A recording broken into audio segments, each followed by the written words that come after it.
السلام عليكم، مرحبا بكم شيوات وحلويات اياد. فيديو جديد اليوم ان شاء الله غنعدل معكم مكرونه بالبيشاميل. كما كنعرفوا الوليدات كيبغيو هذا المكرون. بالنسبه لوليداتي كاين اللي كيبغي ياكلها لي بالصلصه ديال السوليس، وكاين اللي كيبغي ياكلها بالبيشاميل، وانا عدلتها بجوج ديال الطريقات. غندوزو نتعرفوا على المقادير وطريقه التحضير.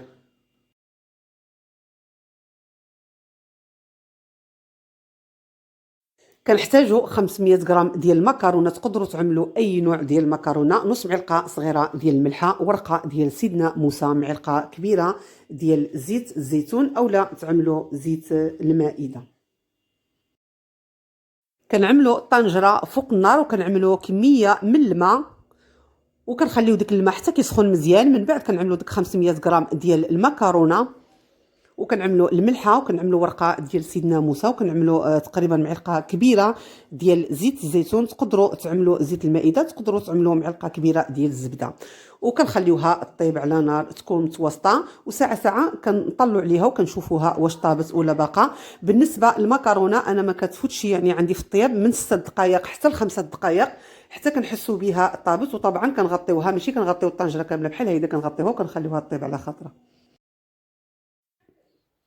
كنحتاجو كميه ديال الكفته ديال البقري في التوابل او في العطريه، شويه ديال السكينجبير، شويه د العطريه ديال اللحم، القرفه، الزعفران، الكمون، الابزار، الزعتر، نص معلقه صغيره مع مرش ديال الملحه، معلقه ديال المعدنوس، ورقه ديال سيدنا موسى، واحد البصله مشلضه. تقدروا تعملوا هنايا جوج بصلات. وكنحتاجوا كميه من زيت الزيتون. كنعملوا مقله فوق النار وكنضيفوا كميه من زيت الزيتون. تقدروا تضيفوا زيت الزيتون وزيت المائده لكم الاختيار. وكنضيفوا البصله اللي حنا شلضناها كما قلت لكم، تقدروا تضيفوا جوج بصلات، وكنخليوها تشحر على نار تكون متوسطه، وكنحركوا بحال هكذا بالمغرفه ديال اللوح. بغيتكم تجربوا هاد المكرونه بالبيشاميل، اولا تعملوا لها الصلصه ديال سوليس كتجي لذيذه، وصراحه كيبغيوها الوليدات. على داكشي انا عملت بالسوليس وعملتها بالصلصه ديال البيشاميل. كنخليوها تشحر بحال هيدا، وكنضيفوا المعدنوس الملحه والورقه ديال سيدنا موسى مع التحريك المستمر،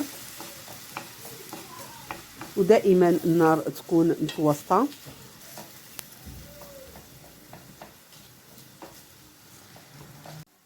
وكنضيفوا كميه ديال الكفته ديال البقري مع التحريك المستمر، ودائما النار تكون متوسطه باش كتشحرنا هاد الحشوه او المقادير على خاطرهم ما كيجوش يعني محروقين وفي نفس الوقت ما كيكونوش طيبين. خصها تشحر على خاطرها بحال هيدا، النار تكون مهيله مع التحريك المستمر. وكنضيفوا التوابل او العطريه. بالنسبه للتوابل او العطريه كتضيفوا التوابل او العطريه اللي بغيتو. انا هذه التوابل اللي كنعمل مع الحشوه ديال الكفته. وانتم تقدروا كما قلت لكم تعملوا الحشوه اللي بغيتو، تقدروا تعملوا التوابل اللي بغيتو. صافي دابا غنخليها تشحر على نار تكون متوسطه مع التحريك المستمر. عندي هنايا زيت الزيتون مع الثوم، يعني الثوم طري ما بقى لي شي، ودائما عندي الاحتياط يعني في الدار كنخبعو. كنعملها هيدا، كنعمل الثوم كنقيها وكنغسلها وكنغطيها بزيت الزيتون وكنخليها في البوطاجي. ملي كنحتاجها كنجبدها وكتعطي واحد الريحه مزيونه لهاد المكرونه بالبيشاميل. كنعملوا غير زوج دروس ديال الثوم بحال هيدا مع هي طايبه، يعني كطيب ديك الزيت ديالها. هيدا كنعملها صحيحه وهي راه دغيا كطيب مع الحشوه. وكنضيفوا واحد نص معلقه صغيره ديال الهريسه، طبعا كتبقى اختيار اللي بغى يعملها واللي ما بغاش ما يعملهاش. صافي دابا غنخليها تشحر على نار مهيله. بالنسبه للمكرونه خليتها 6 دقائق كطيب. دابا غنزول الطنجره من فوق النار وكنخويوها في واحد الشبكه، ومباشره كنخوي عليها الماء يكون بارد باش ما كتعجنش وكتجي مزيونه. كنعملوا كسرونه فوق النار باش نعدلوا البيشاميل. عندي هنايا 2 معالق كبار ديال الزبده، اي نوع ديال الزبده تقدروا تعملوا. وكنضيفوا 2 معالق كبار ما يكونوش عامرين ديال الفورس او الدقيق، طبعا كنغربلوه من قبل. وكنشبروا واحد المغرفه ديال اللوح والنار تكون متوسطه، ومع التحريك المستمر كنخلطوا ديك الزبده مزيان مع الدقيق حتى كيذوب داك الدقيق. بالنسبه للحليب انا عملت نص سيترو ديال الحليب وزدت عليه واحد الكاس، لان بغيت هاد البيشاميل ما تجيش ثقيله بزاف، يعني تجي ما ثقيله ما خفيفه بزاف. صافي غنبدا نخلط مزيان ديك الزبده مع الدقيق حتى كيذوب مزيان، ومع النار كما قلت لكم النار تكون متوسطه بحال هذا هو الشكل ديالها. ملي كنبداو نحركوها بالمغرفه ديال اللوح عاد كنبداو نضيفوا الحليب. كما قلت لكم انا غنضيف نص لتر ديال الحليب، وكنضيف واحد الكاس يعني فوق داك نص لتر ديال الحليب باش كتجيني باش ما كتجيش ثقيله بزاف، وكتجي يعني ما خفيفه بزاف ما ثقيله في نفس الوقت بزاف. صافي دابا كنبدا نضيف الحليب مع التحريك المستمر، ونار تكون متوسطه، تكون نار متوسطه باش كطيب هاد البيشاميل على خطره. صافي وكنبداو نخلطوا بحال هيدا.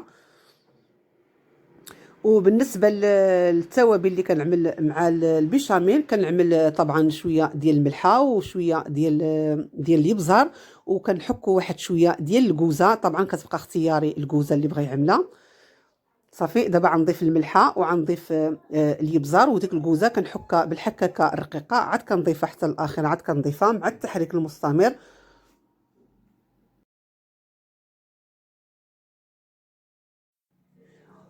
في الاخير عاد كنضيفوا ديك الكميه ديال الكوزه اللي انا حكيتها. هنا عملت تقريبا غير واحد شويه ماشي بزاف، ما نقويوش الكوزه لان هاد البيشاميل غياكلوها وليداتنا وهي راه قويه الكوزه. صافي دابا غنبدا نحرك مزيان حتى كيبدا يتقل غير واحد شويه. صافي وكنطفيو عليه النار.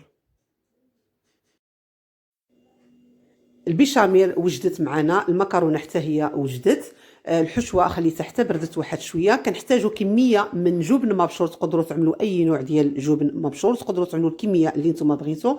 كنهزوا هيدا واحد الحفينه وكنعملوها مع البيشاميل. ملي كطفيو عليها النار كتكون باقا شويه سخونه، وكنحركوا بحال هيدا بالخلاط اليدوي، وكنزولوا الخلاط اليدوي وكنشبروا واحد المغرفه. وكنحتاجوا واحد الفوينتي او واحد المول اللي كيستحمل الحراره في الفرن، وكنشبروا بحال هيدا واحد 2 معالق او 3 ديال المعالق، وكنعملوه يعني في المول اللي غيدخل الفرن، وكنقادوه وكنضيفوا كميه من المكرونه. كنعملوا نص ديال المكرونه في الاول. كما كتشوفوا معايا المكرونه ملي كنسلقوها 6 دقائق ما نفوتوش فيها 6 دقائق، وكنعملوها في واحد الشبكه وكنخويو عليها الماء يكون بارد مزيان. كنخويو عليها الماء راه ما كتعجنش، راه كتبقى هيدا كتجي مفتوحه وكتبقى مزيونه وما كتجيش معجنه نهائيا المكرونه. هذا هو السر ديال المكرونه باش تنجح معكم، سواء المكرونه او سباكيتي، يعني نفس الطياب ديالها. ملي كطيب كتعملوا لها الماء بارد. صافي وكنعملوا كميه من الحشوه ديال الكفته اللي حنا عدلناها بحال هيدا، كنقدوها فوق الطبقه ديال المكرونه. الطريقه سهله والمقادير بساطين وكتجي لذيذه، وتبارك الله المغربيات راه كاملين كيطيبوا المكرونه بحق كل واحد كيطيبها بالطريقه ديالو. انا اليوم ان شاء الله بغيت نشاركها معكم بالطريقه ديالي، وبغيتكم حتى نتوما ان شاء الله تجربوها وتعدلوها لوليداتكم.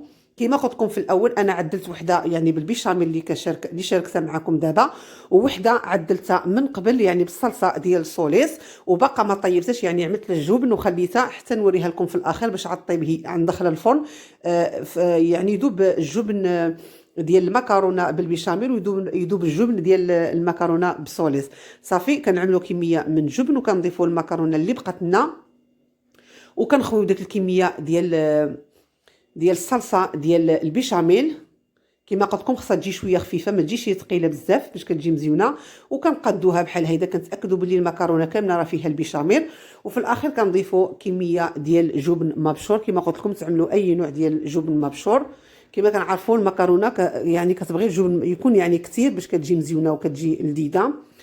صافي دابا عملت لها الجبن مبشور كامله. دابا غندخلها للفرن على 170، كنشعلوا الفرن من التحت ومن الفوق حتى كيذوب داك الجبن وكنخرجوها. دابا غندخلها للفرن هي والفوينتي اللي عملت ديال اللي فيه الصلصه ديال السوليس.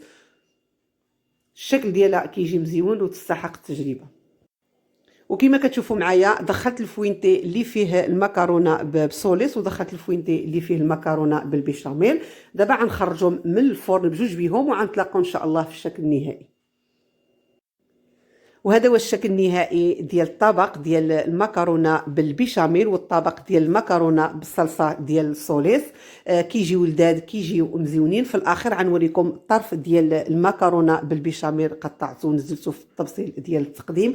كنتمنى هذا الطبق يعجبكم وتجربوه وتعدلوا لوليداتكم ولعائلتكم. والى عجبكم الفيديو ما تنساوش الاشتراك في القناه وعملوا لايك الفيديو وفعلوا الجرس باش توصلوا بكل جديد. وكنقول لكم تبقاو على الف خير الى فيديو جديد ان شاء الله.